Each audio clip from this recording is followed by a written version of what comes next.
AP మంత్రులకు శాఖల కేటాయింపు జరిగింది. మనం ఆ బ్రేకింగ్ న్యూస్ చూస్తూ ఉన్నాం.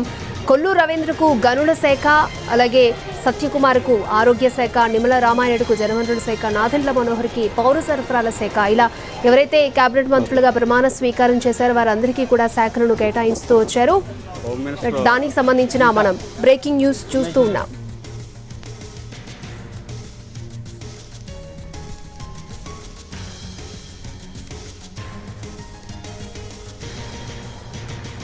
మంత్రుల శాఖల కేటాయింపుపై ఉత్కంఠ కొనసాగింది. ఇవాళ మంత్రులకు శాఖలను కేటాయించారు సీఎం చంద్రబాబు. జనసేనకు కీలక మంత్రి పదవులు ఇచ్చారు.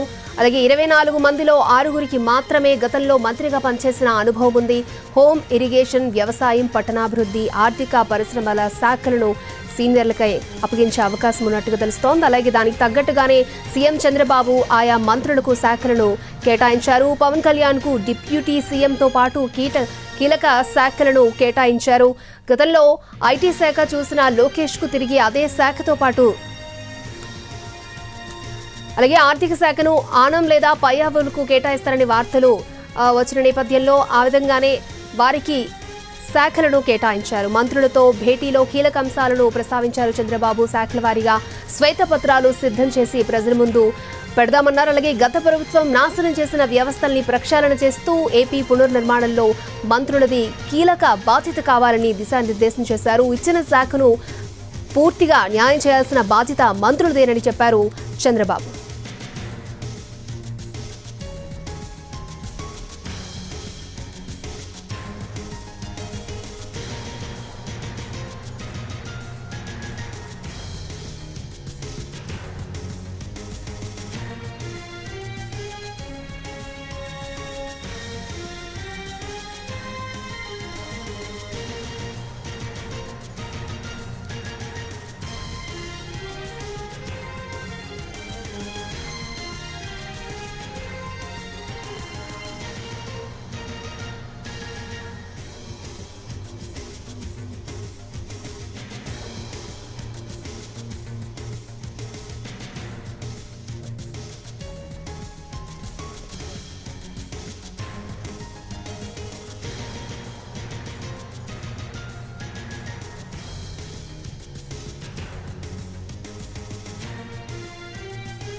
మంత్రులకు శాఖల కేటాయింపుపై ఉత్కంఠ తొలగిపోయిందని చెప్పుకోవచ్చు. సో మంత్రులకు శాఖలను కేటాయించారు సీఎం చంద్రబాబు. దానికి సంబంధించిన బ్రేకింగ్ న్యూస్ మనం చూస్తూ ఉన్నాం.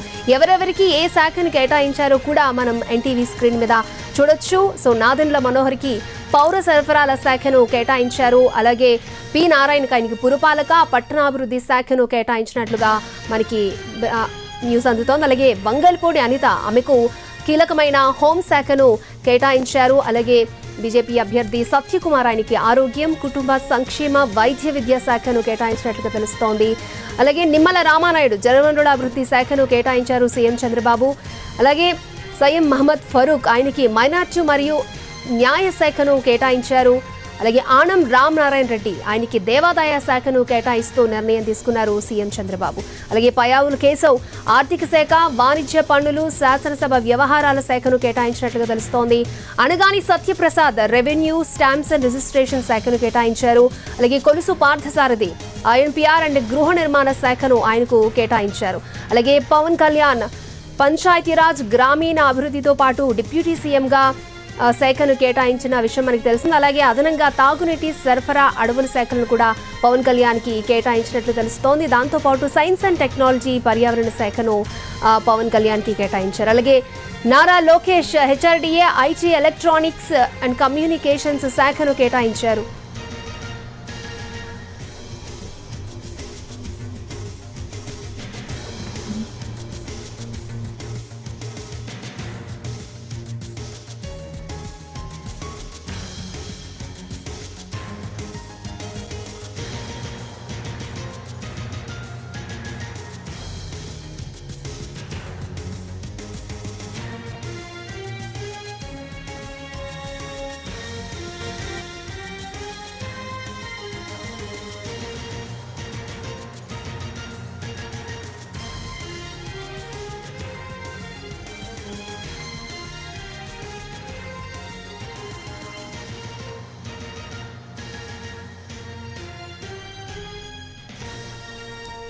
రైట్, ఆంధ్రప్రదేశ్ కేబినెట్ మంత్రులకు ఏ శాఖలను కేటాయించారో దానికి సంబంధించిన అప్డేట్ మనం చూస్తూ ఉన్నాం. రైట్, ఇదే అంశానికి సంబంధించి మరిన్ని అప్డేట్స్ మా ప్రతినిధి పిఎంఆర్ చంద్రశేఖర్ మనకు అందిస్తారు. పిఎంఆర్. రైట్ అక్షయ, మొత్తం శాఖల కేటాయింపు అనేది పూర్తి అయిపోయింది. దాదాపు 3 రోజుల పాటు ఏపీ సీఎం చంద్రబాబు నాయుడు శాఖలకు సంబంధించిన కసరత్తు పెద్ద ఎత్తున జరిగినట్లుగా మనం ప్రస్తుతం జరుగుతున్న పరిణామాలను బట్టి చాలా స్పష్టంగా అర్థమవుతుంది. గతంలో ఎన్నడూ లేని విధంగా శాఖల కూర్పు విషయంలో కావచ్చు, శాఖలపై కసరత్తు ఎవరెవరికి ఏ శాఖలు కేటాయించాలన్న అంశానికి సంబంధించి 3 రోజుల పాటు గతంలో ఇప్పటివరకు చూసుకుంటా ఉంటే మంత్రివర్గాన్ని ప్రకటించిన తర్వాత, మంత్రులుగా ప్రమాణ స్వీకారం చేసిన తర్వాత 1-2 గంటల్లో మహా అయితే రాత్రిలోగా ప్రమాణ స్వీకారం చేసిన సాయంత్రం రాత్రిలోగా ఈ శాఖల కేటాయింపు ప్రక్రియ అనేది ముగిసిపోయేది. మంత్రులు కూడా వాళ్ళ శాఖలకు సంబంధించిన ఛాంబర్స్ లో ఏదైతే బాధ్యతలు స్వీకరించే దిశగా కూడా వెంటనే ఆమర్నాడు లేకపోతే ఆ రోజే వెళ్లే అవకాశాలు కనిపించేవి, కానీ పరిస్థితి ఉండేది. కానీ ఈసారి మాత్రం ఏకంగా టీడీపీ అధినేత అలాగే ఏపీ సీఎం చంద్రబాబు నాయుడు పెద్ద ఎత్తున శాఖలకు సంబంధించిన కేటాయింపు విషయంలో పెద్ద ఎత్తున కూర్పు చేసిన పరిస్థితి కనిపిస్తుంది. పెద్ద ఎత్తున కసరత్తు చేశారు. 3 రోజుల పాటు, గతంలో ఎన్నడూ చేయని విధంగా 3 రోజుల పాటు ఈ శాఖల కేటాయింపు విషయంలో కసరత్తు చేసిన పరిస్థితి ఏపీ సీఎం చంద్రబాబు వైపు నుంచి కనిపిస్తుంది. సో ఈ నేపథ్యంలో ఇప్పుడు ఒక్కసారి కనుక చూస్తే శాఖలని ఎవరెవరికి కేటాయించారు, వాళ్ళకి ఎందుకు కేటాయించాల్సి వచ్చిందన్న అంశానికి సంబంధించి చంద్రబాబు ఆలోచనలు ఏ విధంగా ఏ విషయంలో ఆయన ఈ రకమైన కేటాయింపులు చేసి ఉండొచ్చు అన్న అంశానికి సంబంధించి ఒకసారి కనుక చూస్తే, కొణిదెల పవన్ కళ్యాణ్ ఎవరైతే ఉన్నారో ఆయనకి డిప్యూటీ సీఎం హోదాని కల్పించారు. ఆయనకి Panchayati Raj, rural development, rural water supply, అలాగే environment, forest science and technology. So ఈ అంశానికి సంబంధించి ఇక్కడ ఈ శాఖలు ప్రజల్లోకి వెళ్ళడానికి, జనంతో ఎక్కువగా మమేకం కావడానికి, అలాగే స్థానికంగా ఉండే స్థానిక ప్రజాప్రతినిధులు కావచ్చు, స్థానికంగా ఉండే స్థానిక సంస్థలను మరింత బలోపేతం చేసేందుకు, స్థానిక సంస్థలతో రెగ్యులర్ గా టచ్ లో ఉండేందుకు పంచాయతీరాజ్ శాఖ చాలా ఉపయుక్తంగా ఉండే అవకాశం ఉంటుంది. గతంలో అయ్యన్న పాత్రుడు, తెలుగుదేశం ప్రభుత్వం ఉన్నప్పుడు అయ్యన్న పాత్రుడు ఈ శాఖను నిర్వహించారు. సో ఇప్పుడు దీన్ని కొణిదెల పవన్ కళ్యాణ్ కి ఇచ్చారు. అలాగే గతంలో అయ్యన్న పాత్రుడితో పాటుగా సెకండ్ స్పెల్ లో ఎప్పుడైతే లోకేష్ ఈ బాధ్యతలు స్వీకరించారో, లోకేష్ ఈ పంచాయతీరాజ్ శాఖని చూసిన పరిస్థితి, ఆ నేపథ్యం ఉంది. సో ఇప్పుడు పవన్ కళ్యాణ్ కి ఆ శాఖను కేటాయించడం ద్వారా ఆయనకి హై ప్రయారిటీ ఇచ్చినట్టుగా కనిపిస్తుంది. అలాగే లోకేష్ విషయానికి వచ్చేసరికి ఫస్ట్ నుంచి మనం చెప్తూనే ఉన్నాం, లోకేష్ కి విద్యాశాఖ కేటాయించే అవకాశం ఉన్నది అని చెప్తున్నాం. దానికి అనుగుణంగానే విద్యాశాఖను కేటాయించారు. దాంతో పాటుగా ఆయన పెట్ సబ్జెక్ట్స్ అయిన ఐటీ, ఎలక్ట్రానిక్స్, అలాగే కమ్యూనికేషన్స్, ఆర్టీజీ, అంటే ఇటు విద్యాశాఖకు సంబంధించిన వ్యవహారాలు, మరొక వైపు ఐటీకి సంబంధించిన వ్యవహారాలు రెండు ఇంటర్లింక్డ్ గా ఉంటాయి. అలాగే ఐటీ సెక్టార్ ని తాను అభివృద్ధి చేస్తానని గతంలో చెప్పిన లోకేష్ దానికి అనుగుణంగా కొన్ని ప్రణాళికలు కూడా సిద్ధం చేసుకున్నారు. సో ఈ నేపథ్యంలో మళ్లీ ఆయనకి ఐటీ శాఖని కేటాయించిన పరిస్థితి. దీంతో పాటుగా అదనంగా విద్యాశాఖను కేటాయించారు. సో విద్యాశాఖకు సంబంధించి ఇప్పటికే మెగా డిఎస్సి మీద తొలి సంతకం చేశారు. పెద్ద ఎత్తున ఉద్యోగాలు కూడా ఈ శాఖ ద్వారా పంపించడం ద్వారా కొంత యువతకి మరింత ఉత్తేజాన్ని, ఉత్సాహాన్ని కలిగించే ప్రయత్నం చేస్తున్నారు, ఉపాధి కల్పించే ప్రయత్నం చేస్తున్నారు. సో ఇది కీలకమైన శాఖగా టీడీపీ కూడా భావించింది. సో ఈ క్రమంలో ఏపీ ప్రభుత్వంలో లోకేష్ ఇకపై విద్యాశాఖ మంత్రిగా బాధ్యతలు చేపట్టబోతున్నారు. దానికి సంబంధించిన వ్యవహారం నడవబోతోంది. అలాగే Atchannaidu agriculture, cooperation, marketing, animal husbandry, dairy development and fisheries, ఆయన హోంశాఖని ఆశించిన పరిస్థితి. సో ఆయనకి ఆ శాఖను దక్కలేదు. అది వంగలపూడి అనితకు దక్కిన పరిస్థితి ఉంది. ఆయనకి అగ్రికల్చర్ ని కేటాయించారు. గతంలో ఇదే శాఖని తెలుగుదేశం పార్టీలో పత్తిపాటి పుల్లారావు, అలాగే సోమిరెడ్డి చంద్రమోహన్ రెడ్డి వీళ్ళిద్దరూ నిర్వహించారు.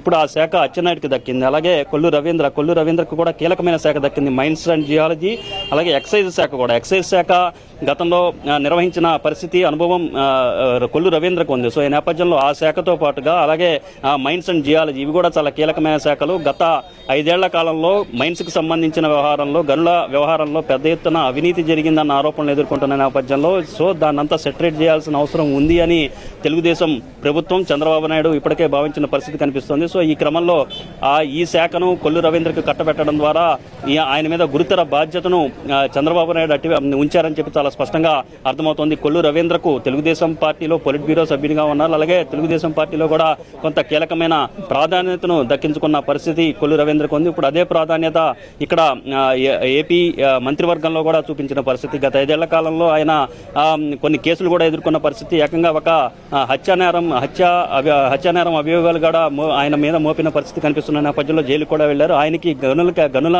శాఖను కేటాయించడం ద్వారా కొంత high priority AP CM Chandrababu Naidu ఇచ్చారని చెప్పొచ్చు. అలాగే నాదెండ్ల మనోహర్, జనసేన పార్టీలో నెంబర్ 2గా ఉన్న నాదెండ్ల మనోహర్ కూడా కేబినెట్ లో చేరారు. ఆయనకి పౌర సరఫరాల శాఖకు సంబంధించిన కీలకమైన బాధ్యతలను కట్టబెట్టిన పరిస్థితి కనిపిస్తుంది. అలాగే నారాయణ మున్సిపల్ అడ్మినిస్ట్రేషన్ శాఖకు సంబంధించి గతంలో నారాయణ ఈ అంశానికి సంబంధించిన బాధ్యతలు కూడా చేపట్టారు. ఇదే శాఖను ఆయన చేపట్టిన పరిస్థితి. మళ్ళీ తిరిగి సిఆర్డీఏ పనులను అలాగే అమరావతికి సంబంధించిన పనులను పరుగులు పెట్టించాల్సిన అవసరం ఉంది. కాబట్టి ఈ సిఆర్డీఏ వ్యవహారంలో అనుభవం ఉన్న నారాయణకు మళ్ళీ పట్టణాభివృద్ధి శాఖను కట్టబెడితే బాగుంటుందన్న అభిప్రాయానికి వచ్చిన నేపథ్యంలో నారాయణకు ఈ శాఖను పట్టణాభివృద్ధి శాఖ మున్సిపల్ అడ్మినిస్ట్రేషన్ శాఖను కట్టబెట్టినట్టుగా కనిపిస్తోంది. వంగాలపూడి అనిత ఎవరైతే వంగాలపూడి అనిత హోంశాఖకు సంబంధించిన బాధ్యతలను కట్టబెట్టారు. సో ఈ క్రమంలో ఆమెకు గత 5 ఏళ్ల కాలంలో అప్పటి ప్రభుత్వం గత ప్రభుత్వం పెద్ద ఎత్తున ఆమెను హెరాస్ చేసింది. అలాగే సోషల్ మీడియాలో కూడా పెద్ద ఎత్తున ట్రోల్స్ చేశారు. సో అటువంటి ఇబ్బందులు ఎదుర్కొన్న అనితకు మళ్లీ పోలీసులతో సెల్యూట్ చేయించే విధంగా హోంశాఖను ఆమెకు కేటాయించిన పరిస్థితి కనిపిస్తోంది. సో ఇలాగే సత్యకుమార్ యాదవ్ ఎవరైతే ధర్మవరం నియోజకవర్గం నుంచి ప్రాతినిధ్యం వహిస్తున్న బీజేపీ ఎమ్మెల్యే, ఆయన కేబినెట్ లో చేరారు. ఆయనకి వైద్యారోగ్య శాఖ 2014-19 మధ్య కామినేని శ్రీనివాస్ బీజేపీ నుంచి, కైకలూరు నియోజకవర్గం నుంచి ప్రాతినిధ్యం వహించిన కామినేని శ్రీనివాస్కి ఏ శాఖనైతే అప్పట్లో టీడీపీ కట్టబెట్టిందో మళ్ళీ ఇప్పుడు అదే శాఖను వైద్యారోగ్య శాఖను బీజేపీకే కట్టబెట్టిన పరిస్థితి కనిపిస్తోంది. ఇక వాటర్ రిసోర్సెస్ నిమ్మల రామానాయుడుకు ఇరిగేషన్ శాఖకు సంబంధించిన వ్యవహారాన్ని కట్టబెట్టారు. ఇరిగేషన్ శాఖలో ప్రధానంగా పోలవరానికి సంబంధించిన బాధ్యతలు చాలా కీలకమైన అంశం. పోలవరం నిర్మాణానికి సంబంధించిన విషయం మీద కొంత హై ప్రయారిటీ తెలుగుదేశం పార్టీ కావచ్చు, తెలుగుదేశం ప్రభుత్వం చంద్రబాబు నాయుడు హై ప్రయారిటీ ఇచ్చే అవకాశాలు కనిపిస్తున్నాయి. పోలవరం పశ్చిమ గోదావరి జిల్లా పరిధిలో ఉంటుంది. పోలవరం ప్రాజెక్టు మీద పూర్తి స్థాయిలో అవగాహన ఉన్న నిమ్మల రామానాయుడుకు ఆ శాఖను కట్టబెట్టడం ద్వారా కొంత ఈ ఇరిగేషన్కి సంబంధించిన పనులతో పాటుగా పోలవరం నిర్మాణానికి సంబంధించిన పనులు కూడా వేగవంతం అయ్యేందుకు నిమ్మల రామానాయుడుకి బాధ్యత అప్పచెప్పినట్లుగా చంద్రబాబు నాయుడు బాధ్యత అప్పచెప్పినట్లుగా మనకు కనిపిస్తుంది. దీంతో పాటుగా ఎన్ఎండి ఫరూక్ ఎవరైతే ఉన్నారో మైనారిటీ వెల్ఫేర్ అలాగే లా అండ్ జస్టిస్, దీనికి సంబంధించి ఫస్ట్ నుంచి కూడా మైనారిటీ వెల్ఫేర్ అలాగే ఎన్ఎండి ఫరూక్కి కేటాయిస్తారన్న చర్చ జరిగింది. దానికి అనుగుణంగానే కేటాయింపులు జరిగి ఆనం రామనారాయణ రెడ్డికి ఎండోమెంట్స్ శాఖ అంటే దేవాదాయ శాఖను కేటాయించారు. వాస్తవానికి ఆనం రామనారాయణ రెడ్డికి రెవెన్యూ లేదా ఆర్థిక శాఖ దక్కుతుందని చెప్పి అనుకున్నప్పటికీ ఆయనకి అనూహ్యంగా దేవాదాయ శాఖను కట్టబెట్టిన పరిస్థితి చంద్రబాబు వైపు నుంచి కనిపిస్తుంది. సో వాస్తవానికి చూస్తామంటే ఆనం రామనారాయణ రెడ్డి కంటే చాలామంది సీనియర్లు తెలుగుదేశం పార్టీలో నెల్లూరు జిల్లాలో ఉన్నప్పటికీ ఆనంని క్యాబినెట్లోకి తీసుకోవడం ద్వారా అక్కడ కొంత చర్చ అనేది జరుగుతుంది. సో ఈ నేపథ్యంలో ఆయనకి కీలకమైన శాఖలు కాకుండా అంటే ప్రస్తుతం ఏదైతే చర్చలో ఉన్న శాఖలు కాకుండా దేవాదాయ లాంటి శాఖను కట్టబెట్టినట్లుగా మనం భావించవచ్చు. కొంత దీనికి సంబంధించిన వ్యవహారం మీద అలాగే పయ్యావుల కేసు ఎవరైతే ఉన్నారో ఆయనకి ఆర్థిక శాఖను కట్టబెట్టారు. దాంతోపాటు planning, commercial taxes and legislative దీనికి సంబంధించి శాసనసభ వ్యవహారాలకు సంబంధించిన బాధ్యతలు కూడా కట్టబెట్టారు. ప్రధానంగా ఇప్పుడు రాష్ట్రం పరిస్థితి దాదాపు 13 లక్షల కోట్ల రూపాయల మేర అప్పులు చాలా పెద్ద ఎత్తున ఉన్నాయి. వీటన్నిటిని ఏ విధంగా తీర్చాలి, అలాగే పెద్ద ఎత్తున రాష్ట్రానికి కేంద్రం నుంచి కూడా నిధులు రాబట్టాల్సిన అవసరం ఉంది. కేంద్రంతో ఎప్పటికప్పుడు లైజనింగ్ చేసుకోవాల్సిన అవసరం ఉంటుంది. కాబట్టి సో పయ్యావుల కేశవ్కి లైజనింగ్ కావచ్చు, లాబింగ్ కావచ్చు బాగా చేస్తారన్న పేరు అనేది పార్టీలో కూడా ఉంది. సో ఈ నేపథ్యంలో లౌక్యంగా పనులు చేయించుకోవడంలో, లౌక్యంగా వ్యవహారం నడపడంలో పయ్యావుల కేశవ్కి పేరుంది. కాబట్టి ఆయనకు ఈ శాఖను కేటాయించడం ద్వారా, ఆర్థిక శాఖను కేటాయించడం ద్వారా కేంద్రం నుంచి వీలైనంత వరకు నిధులను రాబట్టే ప్రయత్నం, అలాగే అక్కడ కేంద్రం పెద్దల్ని ప్రసన్నం చేసుకునే ప్రయత్నం చేయడం ద్వారా పయ్యావుల కేశవ్ కొంత కీలకమైన పాత్రను పోషించే అవకాశం ఈ రాష్ట్ర ప్రభుత్వంలో లేకపోలేదని చెప్పొచ్చు. దానికి అనుగుణంగానే ఆర్థిక శాఖను పయ్యావుల కేశవ్కి కట్టబెట్టారు. దీంతోపాటు అనగాని సత్యప్రసాద్కి రెవెన్యూ, రిజిస్ట్రేషన్ అండ్ స్టాంప్స్ ఇది కూడా కీలకమైన శాఖ.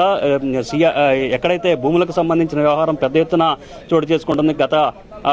గత ప్రభుత్వంలో అవినీతి అనేది, భూదోపిడీ అనేది పెద్ద ఎత్తున జరిగిందన్న అభిప్రాయాలు వచ్చాయి, విమర్శలు కూడా వచ్చాయి, అభియోగాలు వచ్చాయి. ఏకంగా సీఎస్ మీద కూడా పెద్ద ఎత్తున, అప్పటి సీఎస్ మీద కూడా పెద్ద ఎత్తున అభియోగాలు తెలుగుదేశం పార్టీ చేసింది. సో ఈ నేపథ్యంలో భూదందాలకు సంబంధించి, భూదోపిడీకి సంబంధించిన వ్యవహారం మొత్తం మీద పెద్ద ఎత్తున విచారణ చేపట్టే అవకాశాలు, కేసులు వేసే అవకాశాలు చాలా స్పష్టంగా కనిపిస్తున్న నేపథ్యంలో ఇది కూడా కీలకమైన శాఖగానే చంద్రబాబు నాయుడు పరిగణించారు. సో ఈ నేపథ్యంలో సత్యప్రసాద్కి ఆ శాఖను కట్టబెట్టడం ద్వారా ఎంత హై ప్రయారిటీ ఇచ్చారు బీసీకి, అలాగే బీసీ సామాజిక వర్గానికి, గౌడ సామాజిక వర్గానికి సంబంధించిన సత్యప్రసాద్కి కొంత కీలకమైన బాధ్యతలు కట్టబెట్టినట్లుగానే మనం భావించవచ్చు. దీంతోపాటు పార్థసారథికి హౌసింగ్ అండ్ ఐఎన్పిఆర్, అలాగే డోలా బాలవీరాంజనేయ స్వామికి సోషల్ వెల్ఫేర్, అలాగే దాంతోపాటుగా గొట్టిపాటి రవికి విద్యుత్ శాఖకు సంబంధించిన బాధ్యతలు కట్టబెట్టారు. దాంతోపాటు కందుల దుర్గేష్కి ఈయన కూడా జనసేన నుంచి ప్రాతినిధ్యం వహిస్తున్నారు. ఆయనకి టూరిజం శాఖను, సినిమాటోగ్రఫీ శాఖను కట్టబెట్టిన పరిస్థితి.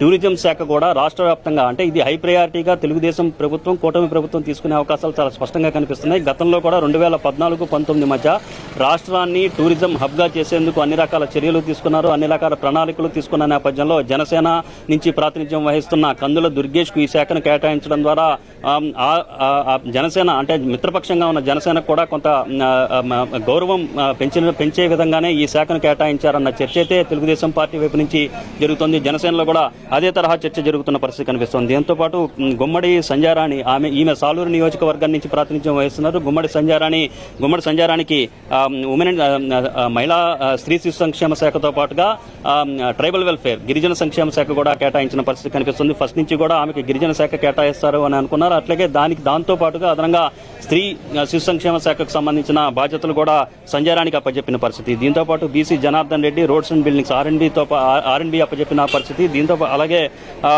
సవితకు బీసీ వెల్ఫేర్, పెనుగొండ నియోజకవర్గం నుంచి ప్రాతినిధ్యం వహిస్తున్న సవితమ్మకు బీసీ వెల్ఫేర్, బీసీ సంక్షేమ శాఖను కట్టబెట్టారు. అలాగే చేనేత శాఖను కూడా కట్టబెట్టిన పరిస్థితి కనిపిస్తుంది. దాంతోపాటు వాసంశెట్టి సుభాష్కు కార్మిక శాఖ, అలాగే కొండపల్లి శ్రీనివాస్కు ఎంఎస్ఎంఈ, చిన్న మధ్య తరహా పరిశ్రమలకు సంబంధించిన దానికి సంబంధించిన బాధ్యతలు కట్టబెట్టారు. అలాగే సెర్పు అంటే పెన్షన్ల వ్యవహారానికి సంబంధించి సెర్పు ద్వారా నడుస్తుంది. పెన్షన్ అనేది ఈ ప్రభుత్వం కూడా పెద్ద ఎత్తున దీన్ని హై ప్రయారిటీగా తీసుకున్న పరిస్థితి.